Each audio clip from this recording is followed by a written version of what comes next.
So Tariq Rahman, he was a very good man. He greeted me with pleasures, and yeah, he's just a very kind man. বিমান বাংলাদেশ এয়ারলাইন্সের BG-202 ফ্লাইটে তারেক রহমানের সঙ্গে এসেছেন বাংলাদেশি বংশোদ্ভূত আহিয়ান জাজিরও। জানাচ্ছিলেন বিএনপির ভারপ্রাপ্ত চেয়ারম্যানের সঙ্গে যাত্রার অভিজ্ঞতা। Flight from England to Bangladesh was very good. আহিয়ানের মতো আরও 192 যাত্রী লন্ডন থেকে সিলেট যাত্রায় সঙ্গী হয়েছিলেন তারেক রহমানের। প্রত্যাবর্তনের ইতিহাসের সাক্ষী হতে পেরে গর্বিত তারা।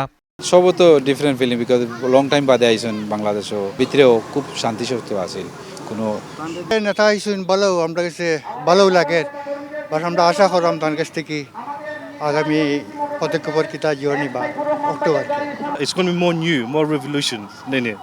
So it's not going to be how it is before. It's going to be with new ideas, hopefully.